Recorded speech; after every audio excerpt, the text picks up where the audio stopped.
लड़का अपने विवाह के समय लड़की के पिता के सामने दहेज की इच्छा या मांग रखता है और लड़की के पिता इच्छा पूरी भी करते हैं, तो क्या ये उस लड़के पर लड़की के पिता का कर्ज चढ़ जाता है? या अगर कर्ज नहीं है, धर्म से रहित बात है। ब्याह सुयोग्य कन्या सुयोग्य वर देख करके तय किया गया, ब्याह हो गया।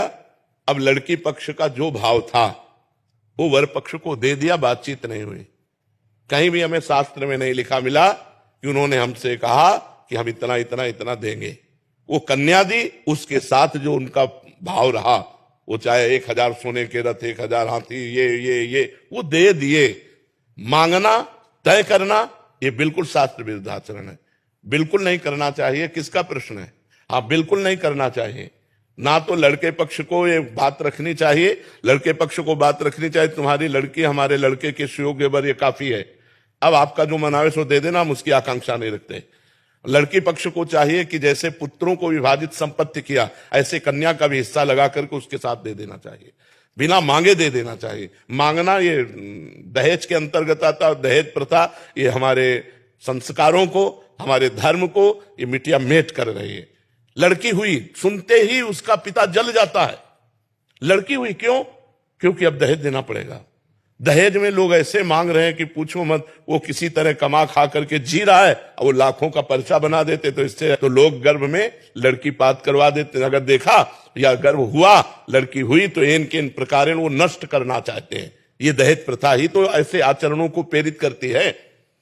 और तुम अपनी कमाई से नहीं तृप्त होगे, वो लड़की दे, केवल लिंग परिवर्तन से ही तुम महान हो गए क्या?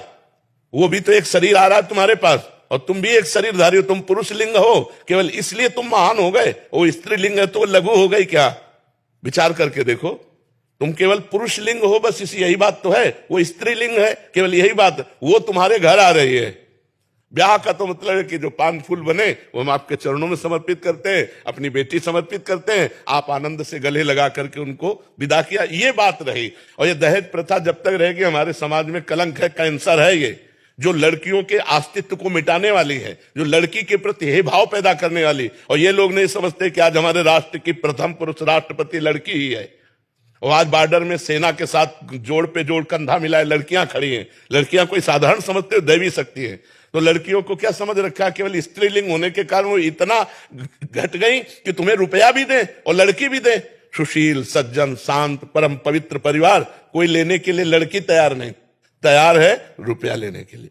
10 लाख फलदान में दीजिए, इतने परीक्षा में दीजिए, इतने ब्याह में दीजिए। किसान आदमी 10 लाख कहां से देगा? किसान आदमी को जीना मुश्किल होता है, उसकी सिंचाई, उसकी मल, बहुत कोई 100-200 बीघा का जमींदार हो तो बात अलग है। 10-10 बीघा जमीन है, उसी से पूरे परिवार का पोषण होता है। कुछ चंद रुपए बचे, वो स्कूल आदि की पढ़ाई, कपड़ा लत्ता, इसमें खर्चा होता है। बड़े खर्चा गृहस्थी में होते हैं। तो ब्याह का मतलब खूब बढ़िया खवा पिया दिया, जो रूखा सूखा है वो तुम्हें दे दिया, और बिटिया लो और कमाओ खाओ जाके। अब ये जो दोहन किया होती है दहेज में, ये बिल्कुल निषिद्ध है। हमें लगता है ना देना चाहिए ना लेना चाहिए, दोनों के विरुद्ध में बात रखनी चाहिए। ना देना चाहिए ना लेना चाहिए। आप जी के आशीर्वाद से हमारे पास चारों तरफ इतनी लड़कियां हैं जी, 1000 लड़कों पीछे 1100-1200 लड़कियां हैं। तो मेरी माता जी कहते हैं बोले जितनी लड़कियां होगी उतने डीजे हमारे ज्यादा बजेंगे। बिल्कुल बिल्कुल बिल्कुल।